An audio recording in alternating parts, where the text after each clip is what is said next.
The secure container, be it Alpha, Gamma or Kappa, is always a big topic in Escape from Tarkov.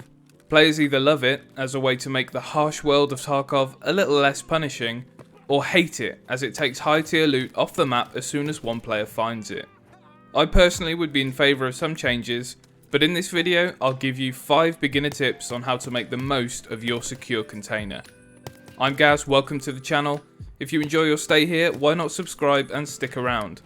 Drop a like and a comment on this video, it helps me out greatly. On to the video. There are 5 different secure containers in Escape from Tarkov. These are the Alpha container, which is a 2x2 and comes with the standard version of the game. The Beta, which is a 3x2 and can either be bartered for at Peacekeeper level 2 or comes with the Prepare for Escape version of the game. The Epsilon, which is a 4x2 and is earned by completing the Punisher Part 6 quest. The Gamma, a 3x3, comes with the Edge of Darkness game edition. And finally, the Kappa, a 3x4, earned by completing the Collector quest from Fence, which is unlocked by completing every quest in the game, aside from a few.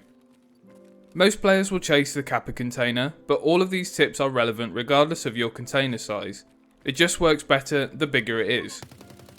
My first tip for making the most of your secure container is, when heading into a raid, your secure container should be mostly full. Most of your meds, spare ammo, keys and cases should start in here, and should stay in here until you find something better.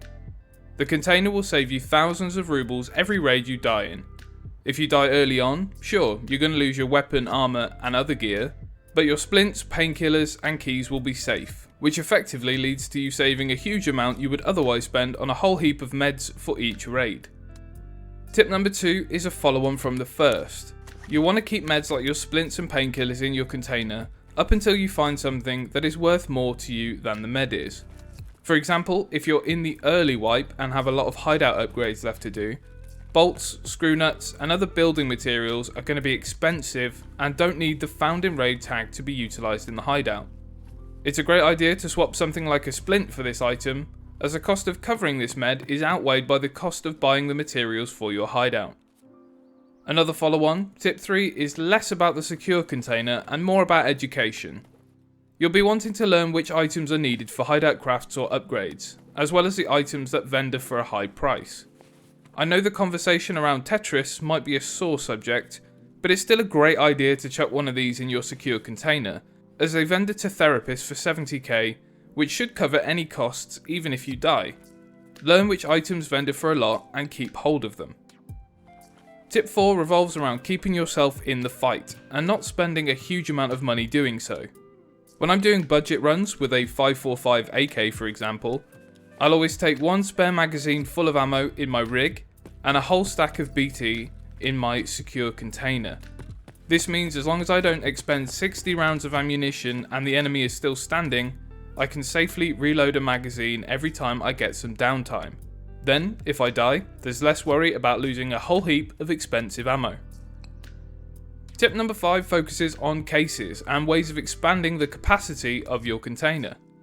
While this is common knowledge to a large majority of players, it's worth reiterating here, so let's break this down. Wallets hold money and keycards, and are a 1-slot item that have a 2x2 capacity. They are cheap and common and worth grabbing in the very early game. Your next goal should be a docs case, which is a 2x1 container with a 4x4 capacity. You'll be able to put money and keycards in here like the wallet, but also keys and intelligence items, which usually vendor for a fair amount. The last case, and the one you'll eventually want to rock, is the sick case. It's the same size on the outside as the 2x1 docs case, but is 5x5 internally, and also holds dog tags, which can be pretty valuable. Dog tags can only be vendored to therapists, so it doesn't matter if you die with them either. There's a barter for the sick case from Jaeger, which costs 12 paracord, 15 duct tape, 15 insulating tape, and 15 packs of nails. So, these are my beginner tips for making the most out of your secure container. If I've missed any, be sure to leave them in the comments for others to find, and while you're down there, hit like and subscribe. Thanks for watching, I'll see you next time.